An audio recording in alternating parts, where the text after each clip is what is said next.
नाज़रीन, आप देख रहे हैं नसीम ज़हरा एट पाकिस्तान। झगड़ों का, लड़ाइयों का दौर है। एक तरफ अच्छी खबर आती है कि जी बातचीत हो रही है और लोगों की उम्मीद बनती है कि अगर हुकूमत और अपोजिशन के दरमियान बातचीत हो तो ये धरने, ये लॉन्ग मार्चेस, ये लड़ाई झगड़े, ये केसेस ख़त्म हो और बात कहीं सही तरफ निकले इस मुल्क के लिए। लेकिन फिर हम देखते हैं कि आज दिन भर की प्रेस कॉन्फ्रेंस ने तो ये इस बात को बिल्कुल रद्द कर दिया कि कोई बातचीत हो रही है बिहाइंड क्लोज डोर्स। कल हमने इसका जिक्र भी किया था कि हमारी वहाँ मुलाकात हुई, वहाँ बात हुई जहाँ के करता धरता हैं लोग जो कि मैनेज करते हैं यहाँ के पॉलिटिक्स पाकिस्तान के। उधर से ये कहा गया कि जी बातचीत हो रही है और बातचीत ही हर चीज़ का हल है। लेकिन आज तो कुछ और माहौल दिखाई दिया। और ये भी याद रखें कि कल जो मामलात हुए तो शाखाना केस की जजमेंट के बाद, ऑर्डर के बाद, तो सबसे पहले हमने देखा कि जी आज सुबह ये खबर आई कि पीटीआई के ख़िलाफ़ एक केस दायर किया, FIR दायर की है मोहसिन रांझा साहब ने, PMLN के लीडर। उन्होंने कहा जी ये कातलाना हमला मेरे पे हुआ है। दूसरी तरफ पीटीआई के ख़िलाफ़ केस हुआ कि जी ये इनके जो लीडर्स हैं कियानी साहब वगैरह, इन्होंने पिंडी में जलाओ घिराव किया। तो कब तक ये मामलात चलेंगे, ये बहुत बड़ा सवाल है और बहुत यानी कि परेशान कुन सवाल है। आज हम फोकस नाज़रीन इस पे करेंगे कि कल जो केस पर ऑर्डर आया उसमें आपने देखा कि कल हमारे शो में बड़ी क्लियरली ये कहा गया कि जो ऑर्डर आया है वो गलत है, क्योंकि जो टेक्निकल इसमें इश्यूज हैं वो बहुत बड़े हैं और टेक्निकल बेसिस पे ये ऑर्डर नॉकआउट हो सकता है। लेकिन हमने देखा कि उसके मुतरादिफ एक और आज एक पोजीशन ली गई। तो आज हमारे साथ नाजरीन दो अहम होंगे गेस्ट। बैरिस्टर अली ज़फ़र साहब फॉर्मर फेडरल मिनिस्टर भी रह चुके हैं और सेनेटर हैं विद PTI, सीनियर लीडर हैं एडवोकेट सुप्रीम कोर्ट के और बहुत से केसेस में he is the lead person. दूसरी तरफ special assistant to the prime minister Ataullah Tarar साहब हैं। वो भी आप देख रहे हैं कि वो लगता है रूए रवा हैं तमाम जो केसेस अग्रेसिव वगैरह हैं अगेंस्ट द ऑपोजिशन उस पर। लेकिन इससे पहले हम अपने गेस्ट के पास चलें, हम चाहते हैं आपको ज़रा सुनाए चलें कि आज क्या हुआ है। मसलन शहबाज शरीफ साहब ने, प्राइम मिनिस्टर ने मॉडल टाउन में एक प्रेस कॉन्फ्रेंस की। तो सुनिए कि उन्होंने इमरान खान साहब के हवाले से क्या कहा कि जलाओ घराव के बारे में। सुनिए। सियासी इंस्टेबिलिटी लाने के लिए इमरान खान सरतोड़ कोशिश करते रहे और कर रहे हैं। कल भी उन्होंने गिराओ जलाओ और कहा, जब देखा कि मामला खराब है अपना, उन्होंने कॉल वापस ले ली। और इसलिए वापस ली कि उनको पता लग गया कि भाई जो मैंने अपील की है, जो कोशिश कर रहा था कि गिराओ जलाओ और लॉन्ग मार्चेस लोग निकले हैं, एक सर्टिफाइड चोर वो बन गए। सर्टिफाइड आवाम ने, उनके जो फॉलोअर्स देख लिया कि भाई अब किस मुंह से सर्टिफाइड चोर के साथ जाएंगे वो। बिल्कुल तो देखिए उन्होंने तो बिल्कुल शहबाज शरीफ साहब ने तो जजमेंट दे दी। कल ऑर्डर आए, उसी ऑर्डर को लेके उन्होंने कंक्लूसिव तरीके से क्या है, उन्होंने कहा ये एक सर्टिफाइड चोर का उन्होंने मुबैना तौर पे फॉर्मर प्राइम मिनिस्टर के हवाले से जिक्र किया। फिर उसके बाद उन्होंने एक और अहम बात की जो हम पूछेंगे अली ज़फ़र साहब से। उन्होंने ये कहा कि इमरान खान साहब ने तोशा जो उसका खाना का केस है उसमें उन्होंने ये कहा कि इमरान खान साहब ने पहले तोहफे तहाइफ ले लिए, उसके बाद उनको बेचा और उसके बाद उन्होंने पैसा जमा किया। सुनिएगा क्या कहा उन्होंने। पहले तो कानून की धज्जियां उड़ाई। कोई कानून नहीं कि पहले आपको तोहफा मिले, आप पहले बेच दें, पैसे जेब में डालें और फिर आप जाके उसकी जो कीमत जो है, जो रूल्स के मुताबिक वो जाके जमा कराएं 20%। ये मुमकिन नहीं है। पहले आप जमा कराएंगे, वो कीमत का तयन होगा, फिर आपसे वो कीमत वसूल करेंगे, फिर आप अपने घड़ी जो है वो अपने बाजू पे लगाएं, बताएं कौम को कि मुझे फला मुल्क से तोहफा मिला है। मैंने ये आज तक नहीं सुना कि घड़ी बेच दी और पैसे जेब में डाल दी। तो ये सुनिएगा कि इस पे भी उन्होंने बड़ी हतमी बात की। अली ज़फ़र साहब हमें बताएंगे कि इसमें हकीकत क्या है इनके पॉइंट ऑफ व्यू से। अच्छा, उसके बाद चलते हैं इमरान खान साहब की। उन्होंने आज प्रेस कॉन्फ्रेंस की बनी गला में, तो उन्होंने इलेक्शन जल्दी होने के हवाले से क्या कहा। बैकडोर चैनल से तो बातचीत हमेशा होती रहती है, पॉलिटिकल पार्टीज हमेशा बातचीत करती है। मुझे अब कोई उम्मीद नहीं है इलेक्शन की और इंशाल्लाह मैं जुमे को मैं अनाउंस कर दूंगा अपनी डेट लॉन्ग मार्च की। जुमे को अनाउंस कर दूंगा किस दिन। अच्छा जी, वो कह रहे हैं लॉन्ग मार्च पूरा मन होगा, जुमे या जुमेरात को मैं अनाउंस कर दूंगा। और बड़ी दिलचस्प बात की उन्होंने कहा, बड़ा मजा आएगा, लोग एंजॉय करेंगे। चले उधर से लोगों को परेशानी, वो कह रहे हैं जी लॉन्ग मार्च में एंजॉयमेंट होगी, देखते हैं क्या होगा। फिर और उन्होंने ये भी क्लियरली कह दिया कि मुझे कोई उम्मीद नहीं है, और इसका मतलब जो बैक चैनल की खबरें हैं वो भी बड़े क्लियरली डिनाई कर रहे हैं कि जी इसमें कुछ निकलने नहीं वाला। ख्वाजा आसिफ साहब जो हैं, सुनिएगा, मिनिस्टर ऑफ डिफेंस, उन्होंने क्या कहा। बैकडोर चैनल पे जो है कोई मुज़ाकरात चल रहे हैं पीटीआई के, और मार्च अप्रैल में कोई इलेक्शन का जो है उसके ऊपर कोई सिलसिला जो है वो राजीनामा हो रहा है। कोई मुज़ाकरात नहीं है, कोई राब्ता तक भी नहीं है, दूर दूर तक कोई राब्ता नहीं है। लेकिन जी वो कह रहे हैं कि कोई राब्ता नहीं, दूर दूर तक नहीं राब्ता। तो ख्वाजा आसिफ साहब और इमरान खान साहब एक ही बात कर रहे हैं कि इन द सेंस के कुछ इसमें निकल लेने वाला। ये कह रहे हैं राब्ता नहीं, वो कह रहे हैं है भी राब्ता but nothing is going to come out of it. Imran Khan साहब कह रहे हैं। अच्छा जी, और एक बड़ी और जो दिलचस्प आज बात की गई, दिलचस्प तो खैर इतनी नहीं, ये 1000 मरतबा कही जाती है, लेकिन सवाल है कि कौन कह रहा है और किस मूड में कह रहा है। इस्टेब्लिशमेंट के हवाले से सुनिएगा फवाद चौधरी साहब क्या कहते हैं, पीटीआई के लीडर। यहाँ तक जो सूरत हाल पहुंची है, जो हमारी एस्टैब्लिशमेंट है, उसकी बेएहतियाती की वजह से पहुंची। कि पाकिस्तान की जो अब की सूरत हाल जो खराब हुई है, जहाँ पे सियासी बहरान पैदा हुआ है, ये बहरान पैदा ही ना होता अगर हमारी एस्टैब्लिशमेंट, जिस तरह अब आके ये कहा जा रहा है कि उनका रोल अपॉलिटिकल होगा, वो इजाजत नहीं करेंगे, ये रोल अपॉलिटिकल रहता पहले तो ये सूरत हाल पैदा ही ना होती।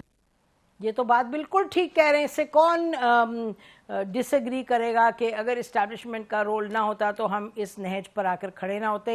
ये वो नहज है कि जहाँ के कानून और आइन और हर चीज़ को बालाए ताक रख के जिसका जो दिल चाहता है जनरली वो ही कहता है और उसी पर आगे बात करते हैं। लेकिन मुल्क को आने वापस समेट के मामलात को लाने आइन के दायरे कार में। अली ज़फ़र साहब बहुत शुक्रिया, आपने हमें ज्वाइन किया। हमें अताउल्लाह ताहिर साहब भी शॉर्टली ज्वाइन करेंगे।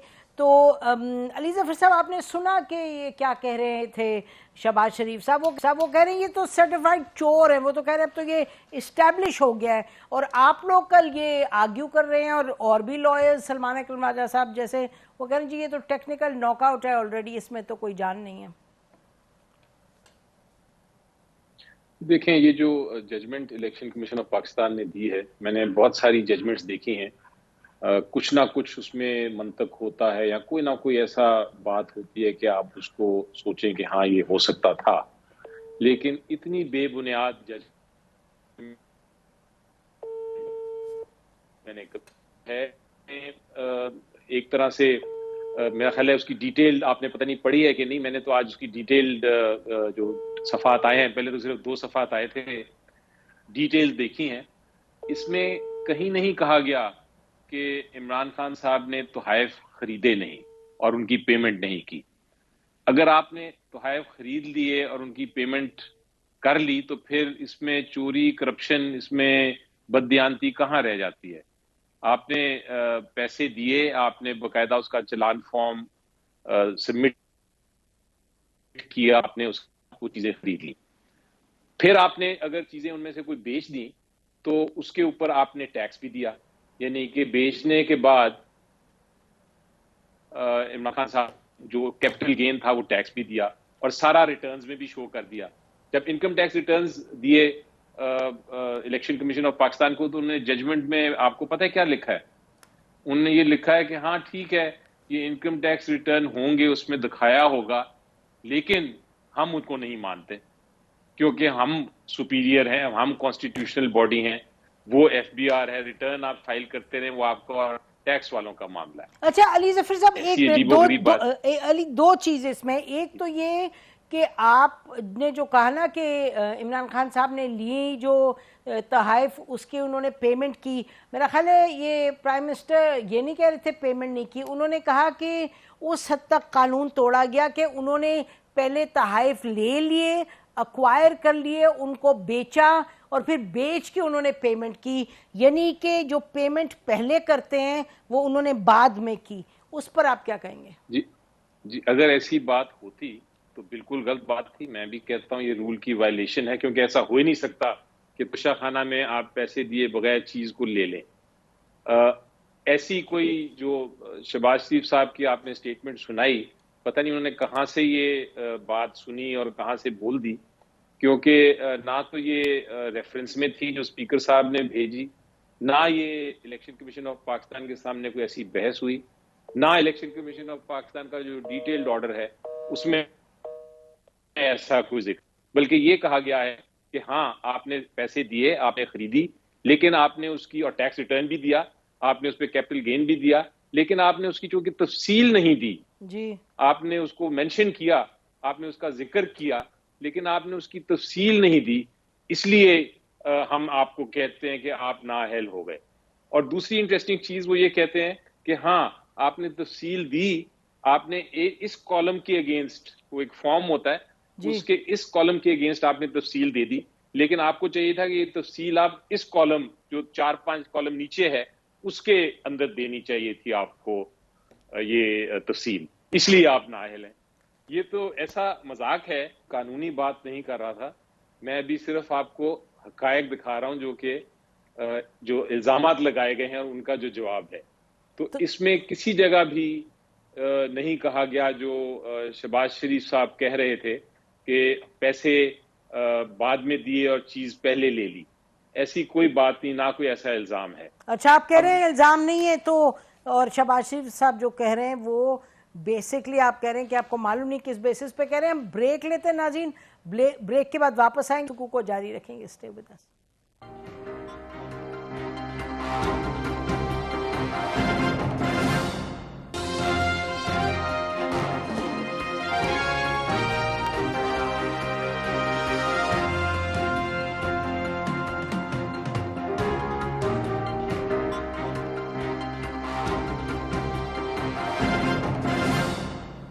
वेलकम बैक नाज़रीन, हम बात कर रहे हैं तोशाखाना केस की। उसके नतीजे में जो सियासी आप देख रहे हैं फायरवर्क्स हर तरफ से हो रहे हैं। और ब्रेक से पहले अली ज़फ़र साहब कह रहे थे कि जो शहबाज शरीफ साहब ने फरमाया, प्राइम मिनिस्टर ने, कि इमरान खान साहब मुबैना तौर पे सर्टिफाइड चोर हैं, और उन्होंने साथ ये कहा कि इन्होंने एक लॉ वायलेट की है जिसके तहत पैसे उन्होंने जो तोशाखाना में बाद में जमा करवाए हैं, गिफ्ट ले लिया, उसको बेचा, उसके बाद दिया, हालांकि law does not allow it. तो हमारे साथ इस वक्त special assistant to the prime minister, federal minister के स्टेटस, अताउल्लाह तारर साहब हैं, और लीडर हैं PMLN के सीनियर। और ये जो लीगल ऑफेंसिव्स होते हैं ऑपोजिशन के खिलाफ, उसको ये एक तरीके से लीड करते हैं, या फ्रॉम द फ्रंट या बिहाइंड द सीन्स। बहुत शुक्रिया तारर साहब, आपने हमें ज्वाइन किया। तारर साहब, आपने अली ज़फ़र साहब की बात सुनी, आप प्राइम मिनिस्टर के साथ बैठे थे जब उन्होंने आज कहा कि जी ये उन्होंने लॉ वायलेट किया। अली ज़फ़र साहब कह रहे हैं ऐसी कोई बात ही नहीं, there is nothing in the judgement which says के इमरान खान साहब ने पैसे वो लिया और फिर तोहफे को बेच दिया और उसके बाद पेमेंट की।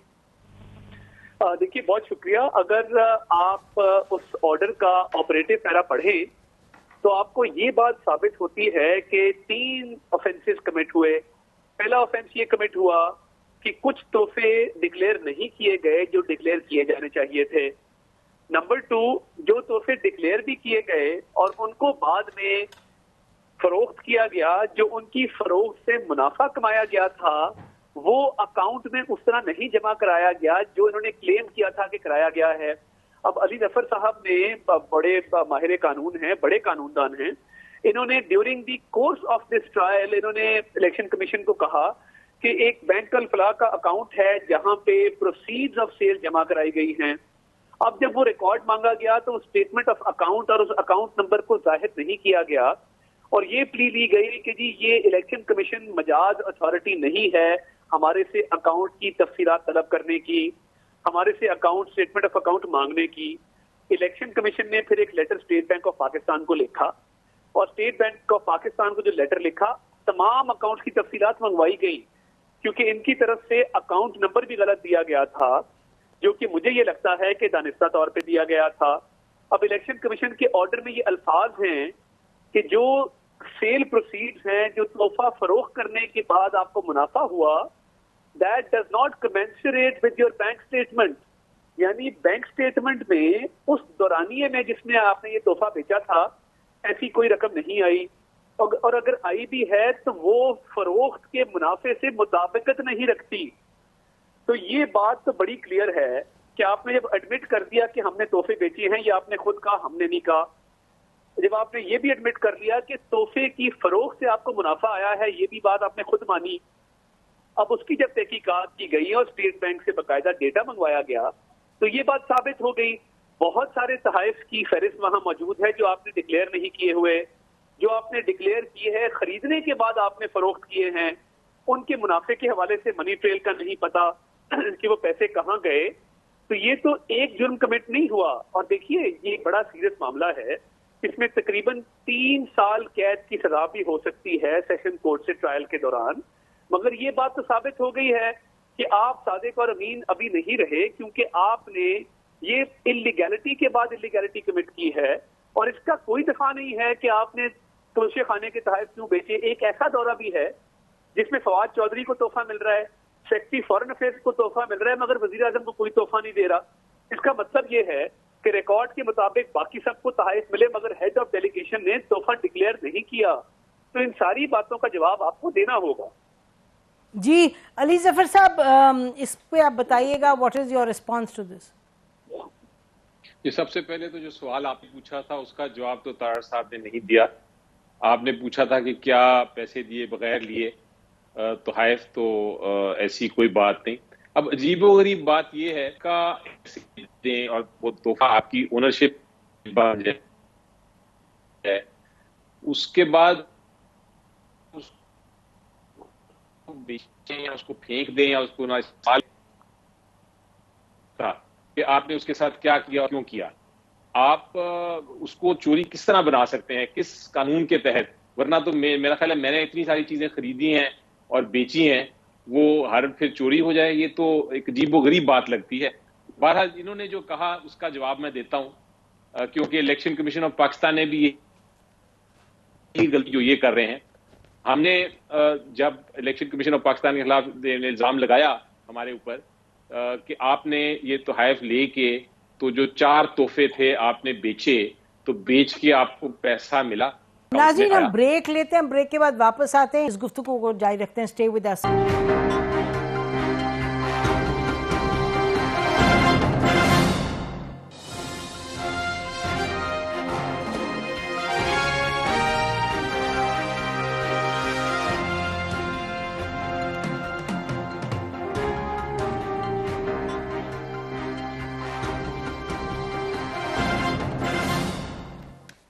वेलकम बैक नाज़रीन। एसएपीएम अताउल्लाह तारड़ साहब हमारे साथ हैं और सेनेटर अली जफ़र साहब हैं। दोनों अपनी अपनी टीम को लीड करें। तोशा खाना जो केस है और उसका जो ऑर्डर आया उस हवाले से हम बात करें कि क्योंकि ये अब मेजर एक इशू सामने आ गया है। बाकी तो मामलात जो गुफ्तगू की बात हो रही थी बिटवीन द टू पार्टीज़, वो लग रहा है कि कोई उसमें सदाकत नहीं है। इसी इशू पे ये आगे बढ़ रहे हैं, मतलब आप समझे political battle through this legal issue. तो अली जफर साहब, बात यह है कि अताउल्लाह तारड़ साहब कह रहे हैं जो आपकी बैंकिंग इंफॉर्मेशन है और बैंकिंग ट्रांजैक्शन है वो उस स्टेटमेंट से मुताबिकत नहीं रखती जो आप लोगों ने दी तोशा खाना केस के हवाले से। देखिए, पहले तो इसको समझने की जरूरत है कि तोशा खाना की एलिगेशन क्या है, इल्जाम क्या है। इल्जाम ये था कि आपने पैसों के बगैर खरीदा, वो कंफर्म हो गया कि पैसे दे के उसको खरीदा। उसके बाद ये कहा गया कि भाई आपने जो बेचे उसका आपने अकाउंट डिक्लेयर नहीं किया, वो अकाउंट भी डिक्लेयर कर दिया। अब तीसरी बात ये करते हैं कि आपने जो अकाउंट डिक्लेयर किया, जो बैंक अल्फा का अकाउंट था, उसके अंदर पैसे जो पड़े थे वो कम थे, वो उतने नहीं थे जितने का ये बिकना चाहिए था। अब ये तो सवाल का जवाब नहीं कोई दे सकता। जितने का बिका उतना पैसा आ गया, अकाउंट में आ गया और वो दिखा दिया गया। अब जो इलेक्शन कमीशन ऑफ पाकिस्तान कहती है कि नहीं, आपको ये ज्यादा महंगा बेचना चाहिए था, आपने इसको सस्ता क्यों बेचा, इसलिए आपको हम कहते हैं कि आपने ये छुपाया होगा। ये इस किस्म का अजीबोगरीब जी अली, ये sounds very strange, this sounds very strange. Tarar साहब, ये बातें हैं कि वो दूसरी आगे भी एक और जी बताएं। एक और बात बताता हूँ आपको। अब दूसरी बात ये कि एक इल्जाम लगाया गया कि जनाब आपने ये चीज बेची लेट्स से 100 रुपए की, तो आपने 100 रुपये ही आपके अकाउंट में आना चाहिए, 100 क्यों नहीं आया? उनको समझाया गया कि जनाब 100 इसलिए नहीं आया क्योंकि 20 रुपए जो है उस पर टैक्स कट गया और वो टैक्स जो कटा कैपिटल गेन वो हमारे टैक्स रिटर्न में नजर आ रहा है, इसलिए 80 रुपए बैंक में आए। अब वो इलेक्शन कमीशन कहती है कि नहीं, ये जो 20 रुपए है ये तो आपका टैक्स वाले का मामला है, आपको 100 रुपया ही बैंक में आना चाहिए था। अब ये भी बहुत अजीबोगरीब बात है। आप भी टैक्स देती हैं, आपको पता है कि टैक्स कैपिटल गेन आपको देना पड़ता है, बल्कि अच्छी बात है अगर आप दें, और एक सिटिंग प्राइम मिनिस्टर दे रहे हैं, इसका मतलब है कि वो बिल्कुल लॉ को फॉलो कर रहे हैं, लेकिन वो भी इल्जाम बन गया। फिर बड़ी इंटरेस्टिंग बात है, मैं आपको बताऊं कि ये हमने इनको जो रेफरेंस फाइल किया, वो रेफरेंस फाइल किया गया कि 62(1)(f) के तहत ये सादिक और अमीन नहीं रहे, क्योंकि इन्होंने ये छुपाई हैं चीजें। अब सादिक और अमीन अगर आप बिल्कुल कानून की बात करें तो 62(1)(f) सादिक और अमीन डिक्लेयर करना होता है सिर्फ एक अदालत में, सुप्रीम कोर्ट, और इलेक्शन कमीशन ऑफ पाकिस्तान अदालत नहीं है, ये तो एक्सेप्टेड फैक्ट है। अब ये 62(1)(f) अगर अदालत नहीं है इलेक्शन कमीशन ऑफ पाकिस्तान, और कोई अदालत का फैसला नहीं है इसके ऊपर, अभी ट्रायल के लिए भेजा गया है केस, तो फिर ये इलेक्शन कमीशन ऑफ पाकिस्तान ने कैसे कर दिया फैसला कि आप सादिक और अमीन नहीं रहे। अच्छा, मुझे तारड़ साहब के पास जाने दिए, आपने बड़ी स्पेसिफिक चीजें रेज की। तारड़ साहब, ओवर टू यू। ये 3 मामला उन्होंने रेज किए। देखिए, पहली बात तो ये है कि अगर आप केस लॉ को एग्जामिन करें तो इस मुल्क की सुप्रीम कोर्ट ने और मुतअद्दिद हाई कोर्ट ने ये बात होल्ड की है कि इलेक्शन कमीशन के पास ये अथॉरिटी है कि वो किसी को नाअहल कर सके, वो किसी को डिक्लेयर कर सके कि वो सादिक और अमीन नहीं रहे। और अगर आप लेटेस्ट केस लॉ देखें और लेटेस्ट केसेस देखें तो उसके अंदर यही होल्ड किया गया है। And being a common law country, आपको पता है कि हमारा लॉ इवॉल्व होता है थ्रू जुडिशियल प्रेसिडेंट। तो ये तो बात देखिए, ये टेक्निकलिटी। अच्छा तारड़ साहब, कौन सा प्रेसिडेंस है, जरा शेयर कर दें नाजरीन के साथ, कौन सा प्रेसिडेंस है जहाँ के इलेक्शन कमीशन ने डायरेक्टली इस तरह डिक्लेयर किया है? ये आप फैसल वाडा का केस देख लें, लेटली जो हुआ है इस्लामाबाद हाई कोर्ट से वो रेफर हुआ था इलेक्शन कमीशन को, और उनको नाअहल इलेक्शन कमीशन के ऑर्डर के तहत किया गया, और ये लेटेस्ट है, आज से चंद माह पहले की बात है। और देखिए, केस लॉ तो फिर बड़ा भरा पड़ा है, और फैसल वाडा का केस बड़ा रेलेवेंट केस है। और अगर आप फिर बाकी केसेस को भी देखें तो इलेक्शन कमीशन की अथॉरिटी तो एस्टैब्लिश हो चुकी, और लेटेस्ट केस लॉ यही कहता है कि वो डिस्क्वालीफाई कर सकते हैं।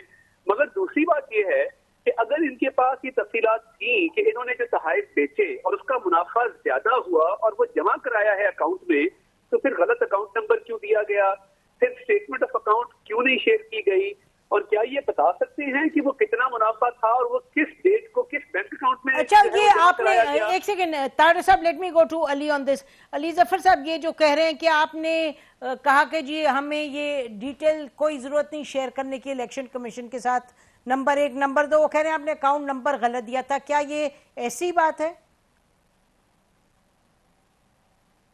वो तो अब जो कह रहे हैं तारड़ साहब, इनको पता नहीं किस तरह ऑन एयर कह रहे हैं, लेकिन अगेन मैं रेफरेंस देता हूँ इसी ऑर्डर का जिसको हमने चैलेंज किया है। इसमें ऐसी कोई बात नहीं लिखी कि गलत अकाउंट नंबर दिया, बल्कि उल्टा ये लिखा है कि अकाउंट नंबर इन्होंने दिया, हमने वो अकाउंट नंबर स्टेट बैंक से वेरीफाई किया और हमने उसकी स्टेटमेंट मंगवाई, और उस स्टेटमेंट के अंदर जो है वो हमने देखा कि हाँ पैसे आए हैं, लेकिन हमारे मुताबिक वो जो पैसे आने चाहिए थे क्योंकि कीमत इसकी बहुत ज्यादा होनी चाहिए थी, वो नहीं आए। ये कहा है, ये नहीं कहा किसी जगह कि अकाउंट नंबर हमने गलत दिया, बल्कि हमने खुद अकाउंट नंबर दिया कि ये इस अकाउंट में आया, और यही टैक्स रिटर्न में है। जिस तरह मैं आपको बता रहा हूँ कि टैक्स रिटर्न बाकायदा हमने शो किया उनको कि FCR हमारे रिटर्न में ये पूरी टैक्स रिटर्न में तो आपको डिटेल दिखानी होती है। अच्छा, मैं ये चाहूंगी, मैं आप दोनों से कहना चाहती हूँ, अली जफर साहब और तारड़ साहब के, एक सेकंड, अब ये जो मामलात हैं ये और डिटेल्स हैं जो आगे जाहिर है जब आपने इस्लामाबाद हाई कोर्ट ले गए हैं वहां डिस्कस होंगी, लेकिन कल पूरे दिन डिबेट होती रही, पूरी शाम इस पे कि ये जो मामला है, तारड़ साहब ये कहा गया कि जी, और सलमान अकरम राजा साहब ने कहा जो कि एक इंडिपेंडेंट लॉयर हैं, उन्होंने कहा कि जी ये 120 दिनों तक ही रेज किया जा सकता है, तो ये टेक्निकली भी गलत बात हुई है। आप इस पे क्या कहेंगे तारड़ साहब? मैं देखिए, इस पे 2 स्कूल ऑफ थॉट है। पहला जो स्कूल ऑफ थॉट ये समझता है कि ये डिस्क्वालिफिकेशन नहीं बनती, वकला की मेजॉरिटी ये समझती है कि डिस्क्वालिफिकेशन इन ग्राउंड पे नहीं होनी चाहिए। Already supreme court bar association, आपको पता है कि सुप्रीम कोर्ट से उन्होंने रिव्यू किया है ताहियात जो नाअहली है उसको खत्म करवाने के लिए।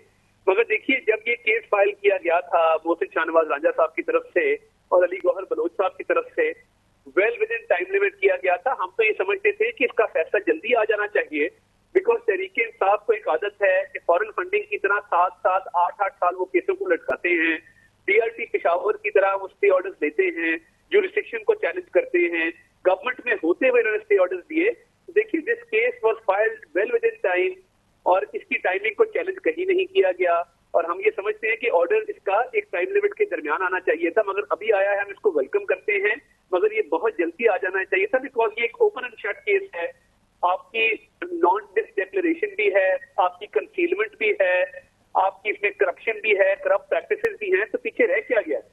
अच्छा, ये जो कहा जाता है कि ये, मैं again I am going back to Salman Akram Raja साहब, बिकॉज बहुत से लोग देखेंगे कि वो he is an independent lawyer, तो वो उन्होंने ये कहा कि जी ये जो ये तो ट्रायल के बाद चीजें डिसाइड होती हैं कि के ना अहल करार देना, ये करना, तो उन्होंने कहा कि ये इस जजमेंट को लाने के लिए एक पूरा जो प्रोसेस है उसको साइड स्टेप किया गया।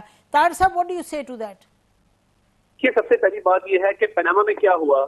पनामा में आपने डिक्लेयर किया कि एक अनविड्रॉन रिसीवेबल बेटे से जो तनख्वाह दी जानी चाहिए थी वो नहीं ली गई, और हम अब एक जॉइंट इन्वेस्टिगेशन टीम बना के ट्रायल का प्रोसेस शुरू कर रहे हैं। देखिए, ना अहली पहले किसी कानून के तहत होती है और फिर ट्रायल के तहत सजा की स्टेज आती है। इस केस में भी यही हुआ है कि ना अहली एक कानून के तहत हुई है, इलेक्शन एक्ट के तहत हुई है और आर्टिकल 63(1)B के तहत हुई है।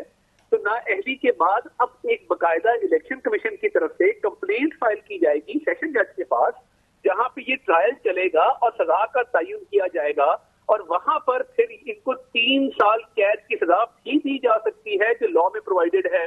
तो देखिए, ना अहली leads to a trial process and that trial process either ends in conviction और एक्विटल। तो इसका तरीकेकार ये है। सो ट्रायल प्रोसेस में आप कह रहे हैं it can either be conviction और इट कैन बी एक्विटल, आपने फरमाया। बिल्कुल। अच्छा, तो इन दैट केस फिर अगर आप उनको कह सकते हैं ये सर्टिफाइड चोर हैं? देखिए, एक चीज जो ऑर्डर आया है ना अहली हुई है, वो चोरी की बेस पे हुई है। अब उस चोरी की जो नौयत है, उस चोरी की जो संगीनी है, वो अब ट्रायल के प्रोसेस में तय होनी है, और ट्रायल के प्रोसेस में ये देखा जाना है कि ये चोरी किस नौयत की थी, ये कितनी संगीन थी, और उसके बाद जो ट्रायल कोर्ट है वो किसी मंतकी अंजाम तक, किसी नतीजे तक पहुंचेगा। तो ऑब्वियसली एक बात इस्टेब्लिश हुई तो आपको जो है वो नाअहल डिक्लेयर किया गया। अब उसकी संगीनी देखते हुए आपको सजा दी जाएगी और वो सारी चीजें एसरटेन होंगी ट्रायल की स्टेज पे। अच्छा जी, अली जफर साहब। बड़ी इंटरेस्टिंग बातें की हैं अभी तार साहब ने। इंडीड, सबसे पहले आपने इनसे सवाल पूछा था कि जो कानून है सेक्शन 137, वो उसका सब सेक्शन 4, वो ये कहता है कि आपने अगर कोई कार्रवाई करनी है मिस डिक्लेरेशन की, स्टेटमेंट ऑफ एसेट जो फाइल हुआ उसमें अगर कोई मिस डिक्लेरेशन हुई है, तो आपने 120 दिन के अंदर अंदर वो कार्रवाई करनी है। ठीक। और तार साहब ने कहा कि हमने केस जो था वो 120 दिन के अंदर अंदर फाइल कर दिया था। 120 दिन अगर आप काउंट करें, ये 2018 और 19 की बात कर रहे हैं, स्टेटमेंट ऑफ अकाउंट जो स्टेटमेंट ऑफ एसेट जो दी थी 2018 दिसंबर और 2019 दिसंबर की अगर आप बात करते हैं तो 120 दिन उसके खत्म हो जाते हैं 2020 में ही।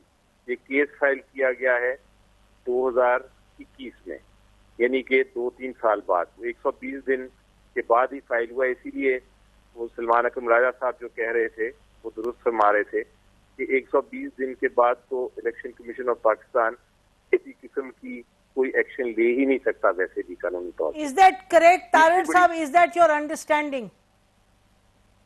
नहीं, दिस इज द करेक्ट। देखिए, इसमें मामला बिल्कुल क्लियर है कि जब ये केस फाइल किया गया और जब ये चीजें ऑन रिकॉर्ड आई हैं तो वो फौरी तौर पे वो केस फाइल कर दिया गया।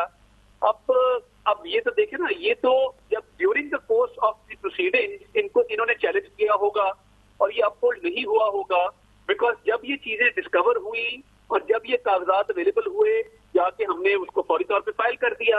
अब अगर उस स्टेज पे इस टाइमिंग को चैलेंज किया गया और इलेक्शन कमीशन ने इसको अपहोल्ड नहीं किया तो ये टेक्निकल ग्राउंड्स पे तभी फॉल कर गया होगा, इसीलिए जो है वो प्रोसेस आगे बढ़ा। ठीक, अच्छा जी अली बताइए। जी अच्छा, दूसरा आपने सवाल ये पूछा कि जनाब अभी तो ट्रायल हुआ ही नहीं, आपका अभी तो फैसला होना है कि आपने मिस डिक्लेरेशन की है प्रॉपर ट्रायल के जरिए। तो इलेक्शन कमीशन ऑफ पाकिस्तान ने ट्रायल पे भी भेज दिया और फैसला भी कर दिया नाअहली का। ये किस कानून के तहत किया? बिल्कुल सही आपका सवाल था और बिल्कुल सही आपकी पोजीशन है, क्योंकि सेक्शन 137, 167 और 173 जो इलेक्शन एक्ट है, इसको अगर आप पढ़ें तो इसमें ये लिखा है कि अगर कोई मिस डिक्लेरेशन होती है तो इलेक्शन कमीशन ऑफ पाकिस्तान एक कंप्लेनेंट बन जाता है और कंप्लेन फाइल करता है सेशन कोर्ट के पास, और सेशन कोर्ट फिर उस पर फैसला करता है कि क्या मिस डिक्लेरेशन हुई है या नहीं, और फिर ये फैसला करता है कि क्या वो जानबूझ के की गई है या गलती है। और उसके बाद वो फैसला करने के बाद जब एक बार ट्रायल के जरिए फैसला हो जाए तो फिर election commission of Pakistan seat कर सकता है या उसको डिस्क्वालीफाई कर सकता है। लेकिन इलेक्शन कमीशन ऑफ पाकिस्तान ने बड़ी अजीबोगरीब बात की इस बार और ये कहा कि हाँ ठीक है, ये बात तो सही लिखी है कानून में, हम भेज देते हैं इसको, कंप्लेनेंट बन जाते हैं, कार्रवाई करते हैं इनके खिलाफ नाअहली की, लेकिन इन द मीन टाइम हम खुद ही भी नाअहल कर सकते हैं। अच्छा, वही जो तारड़ साहब फरमा रहे हैं कि उन्होंने इनिशियली, अच्छा अब प्रोग्राम का टाइम खत्म होने वाला है, तारड़ साहब ये बताइएगा कि आपके जहन में क्या टाइमलाइन, क्योंकि अभी ये जाएंगे हाई कोर्ट, फिर जाएंगे सुप्रीम कोर्ट, तो नाअहली जैसे आपने खुद फरमाया अभी कि वो जब ट्रायल होगा तो उसके बाद फिर डिसाइड होगा कि कन्विक्शन होनी चाहिए या नहीं होनी चाहिए, तो ये प्रोसेस आप क्या देखते हैं, ये कितने टाइम पर मुहित होगा? देखिए, एक तो इनकी रिट लाई करती है हाई कोर्ट में और इन्होंने हाई कोर्ट से रुजू कर लिया है और मंडे को इनका केस फिक्स हो गया है फॉर हियरिंग। अब मुझे ये नहीं पता कि इन्होंने सर्टिफाइड और साइंड कॉपी ऑर्डर की ऑब्टेन किए बगैर कैसे रिट पिटीशन फाइल कर दी, ये भी एक सवाल है। क्या वो मंडे को सुनी जानी चाहिए, नहीं सुनी जानी चाहिए, ये बहुत बड़ा सवाल है कि आपके पास सर्टिफाइड कॉपी ना हो, साइंड कॉपी ना हो और आप एक ऑर्डर को चैलेंज कर दें, ये तारीख में कभी नहीं हुआ। तो मैं ये समझता हूँ कि ये बहुत कोई पेचीदा या टेक्निकल केस नहीं है, ये सिंपल केस है तोशाखाना के तहत की कंसीलमेंट का, डिक्लेरेशन का और मिसअप्रोप्रिएशन ऑफ फंड्स का। तो इसको मुझे ये लगता है कि ये 3 से 4 माह के अंदर इस केस का फैसला, अच्छा 3 से 4 माह में फैसला हो जाएगा। अभी आपने बात की कि ये बड़ी अजब बात है कि इन्होंने बगैर साइंड कॉपी के पिटीशन दायर कर दी। तारड़ साहब, कल से बहुत से लोगों ने ये सवाल उठाया कि इलेक्शन कमीशन ने बगैर चौथे जो उनके हैं पंजाब के इलेक्शन कमीशन के मेंबर, उनकी गैर मौजूदगी में, उनके दस्तखत के बगैर इतनी जल्दी क्या थी कि उन्होंने 2 पेजेस पब्लिक कर दिया और उन्होंने ये फैसला सुनाया, और उसमें भी कहा जा रहा था कि इसकी कोई नजीर नहीं मिलती। तो आप इस पर जरा कमेंट कर दीजिएगा बिफोर वी कंक्लूड। देखिए, बात यह है कि उस मेंबर की लाजमी तौर पे चीफ इलेक्शन कमिश्नर ने कंसेंट ली होगी बिफोर अनाउंसिंग द डिसीजन। उनकी कंसेंट के बगैर डिसीजन अनाउंस नहीं हो सकता, और अगर खुदा ना खास्ता आप फर्ज करने ऐसा हुआ भी है तो he is free to contradict, उनका डायरेक्ट नोट आ सकता है। हमारे जेल में जब फैसला अनाउंस किया गया तो वो यूनानिमस फैसला अनाउंस किया गया था, बिल्कुल यही कहा गया था, के साथ किया गया था, इसीलिए रिटन फैसला नहीं आया कि अभी दस्तखत नहीं हुए, जब तमाम मेंबर्स के दस्तखत होंगे तो फैसला सामने आ जाएगा। ठीक ठीक, बिल्कुल ठीक है। बहुत शुक्रिया अली जफर साहब और अताउल्लाह तारड़ साहब आपका करने का। नाज़रीन, आपने गुफ्तगू सुनी, दोनों लीड जो लीगल हैं इसमें लोग दोनों पार्टी से, तो ये तो बात क्लियर हो गई, जैसे तारड़ साहब ने खुद फरमाया कि अभी 3-4 महीने लगेंगे बिफोर ये एक कंक्लूसिव उस पर स्टेज पे पहुंचे। लेकिन बहरहाल फिल वक्त आपने सुन लिया कि पीटीआई क्या कह रही है और पीएमएलएन क्या कह रही है। हमारी तरफ से जितना ही, खुदा हाफिज, पाकिस्तान जिंदाबाद।